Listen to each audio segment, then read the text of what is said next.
I was gonna do some stupid opener about a topless review, but that's just dumb. This is the Aston Martin Vantage Roadster. Let's drive it.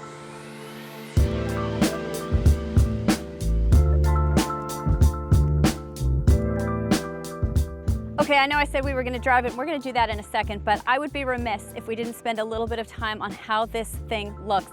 First of all, it hasn't changed all that much in like overall shape from the previous generation, but in the ways that it has changed, it's very significant. You can see how much more open the grille is here. You guys, this is so, it just gets as much cooling as humanly possible. They've added air curtains over here, which by the way, also form kind of a little frame around the grille. I think this looks absolutely spectacular, way better than it did. A little bit more aggressive, definitely more ferocious, like it's kind of ready to go. When we come around to the side, you are gonna see the most beautiful character line that I may have seen in recent years. So if you can tell, it almost starts from the headlight here, comes all the way along the entire body of this car, all the way to the back end, making this really cohesive, just absolutely beautiful and elegant lines like Aston Martin is so good at doing. The other part of this that I absolutely love is the rear end. It is a little bit bigger back here, but if you notice, it's not the body at all. It's just these fenders that are flared out, showing off these amazing wheels right here. And when you come to the back, you will see that it has quad exhausts. It has a diffuser back here. All of this stuff is so purposeful.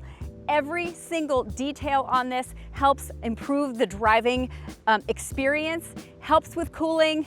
Plus, you guys, their design team, in my opinion, might be second to none, because you see this driving down the street. If your head doesn't turn, there's probably something wrong with your eyesight. So yes, this is a convertible, and we may as well test it going up and down. This should take about 6.8 seconds. I can drive about 31 miles an hour. I mean, that's pretty quick, you guys. It is nice and quiet. But you know what? Screw that. The one amazing thing about having no top on this car, and I'm not really a convertible person, is that you can hear the phenomenal engine note that comes out of the AMG sourced 4-liter twin turbo V8 engine. Yeah, that sounds tremendous. That engine puts out 656 horsepower. That is 128 more than the previous version of the Vantage. You're gonna get also 590 pound-feet of torque. That's up 85 from the previous. Look, there can be no doubt, even though you are probably close to like 133 pounds heavier because of the convertible top, that's a tremendous amount of power for a little convertible. When it comes to 0 to 60 times, you're looking at 3.5 seconds. That is not stingy. Top speed of 202 miles an hour. Yeah, I don't want to hear it. I'm not going that now. I'm going 24. But trust me, when I get on the highway, I maybe go exactly the speed limit. Shh, don't tell anybody.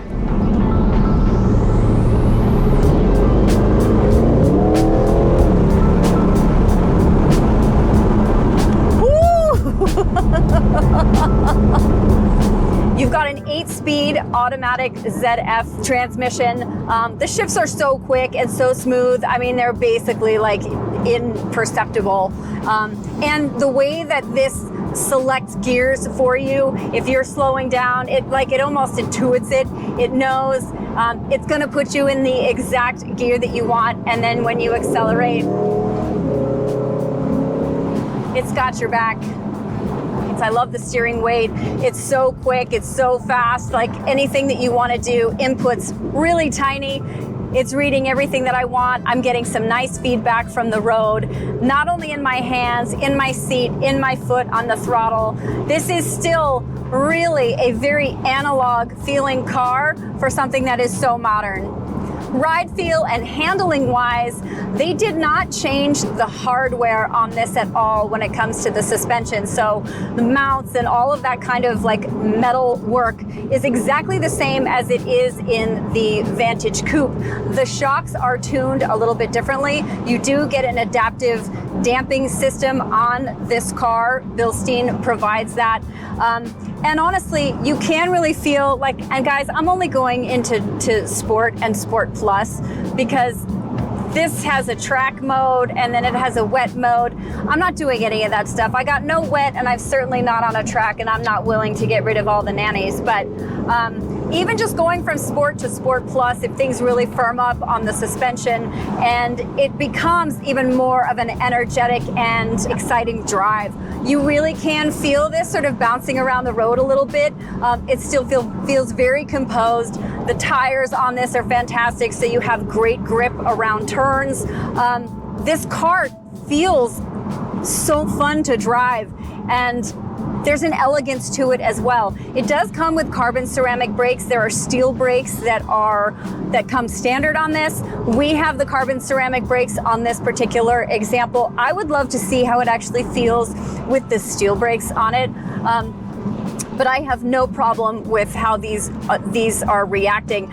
I would expect though for carbon ceramics to just be maybe a little bit grabbier, but frankly I'm happy that they're not, because when you're driving under normal situations, I don't like that. If you are looking for specific competitors, let's first throw out the Porsche 911. Bentley's Continental GT Convertible should definitely be on your list. The Mercedes-Benz AMG GT, McLaren's GTS, Ferrari's Roma. If we're gonna look at an American, let's put the Chevrolet Z06 Corvette Convertible on there. That's your bargain basement in this category. But you guys, these are all super heavy hitters. I'd like to talk about the interior for a second. Yeah, this is a first drive, but you guys, this is such a component of how you drive, especially with a convertible. The screen is 10.25 inches. It's a great size. Same thing here with this digital gauge cluster. You know, a convertible is going to be a little bit challenging because of the glare and some of the shiny off of some of this material here. But for the most part, I'm really not having any problem seeing this screen. It may be a little bit muted, but I've been driving in this for hours and I can see the screen perfectly fine. I like all of the switchgear here. There's a lot of metal. There's a lot of, you know, scroll bars. There are a lot of physical buttons. It's terrific because that's a little bit of a departure for Aston Martin. It's all really well placed, and I think that the way that they've redesigned this entire interior setup is very successul. One nitpick about what I would consider an otherwise stunning and spectacular interior. I mean, this red, it's a little too orange red for a lipstick for me, but holy smokes, this is absolutely gorgeous. Both my drive partner and I noticed that this A-pillar here in the red is actually a little bit distracting. So if I were to spec this car with this spicy red interior, which who knows, I probably would, I would opt for this to be black. Otherwise, this is really not a problem at all. It's not overly thick, but just in the color, it's almost like I'm a bull with a, what's the guy? A matador. The matador. Huh. Just a couple more things about the interior. For anyone who does not know, you can basically do anything extremely bespoke and customized with Aston Martin. They have a department called Q by Aston Martin. You could literally take them a wad of bubble gum that you've been chewing, hand it over and say, make it this color, please, and they would do it. They might not be happy about it. A couple of other things that I want to just point out, all of the features in here, you can get carbon fiber packages, all of the different colors that you can get. All of this is highly customizable, almost in the same way that the Porsche configurator is just kind of bananas and bonkers. Well, if you think that is incredible, then Aston Martin might just blow your mind. So anything that you can come up with, they will create happily. Before, when we've talked about the Vantage, we have always mentioned that this is the entry point or an entry-level car for the Aston Martin brand. I have not heard one of their PR people say that even once this time around. This car has changed so much since the previous generation. It is elevated, it is sophisticated, but it is a true performance car. I mean, this is a very sort of tip of the spear kind of thing. This thing is going to be competing with Ferrari, with Lamborghini, with McLaren, and I really do think that as they push themselves further into the luxury performance segment, which is what this car is hoping to do, same with the DB12, I really think if they continue on the path that they are going to have no problem claiming a very comfortable spot there.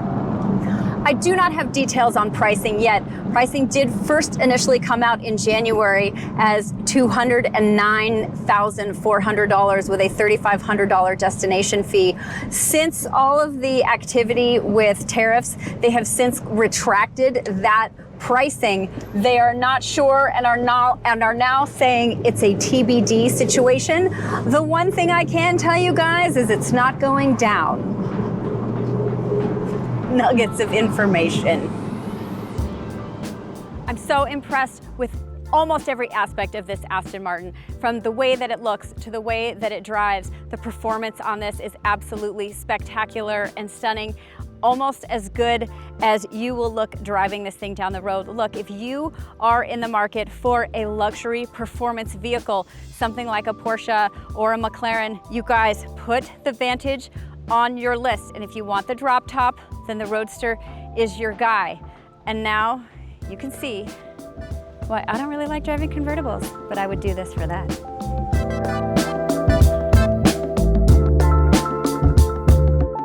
The AMG sourced 4-liter twin-turbo V8 engine.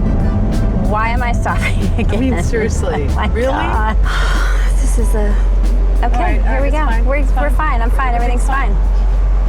It's fine. I'm fine. Everything's fine.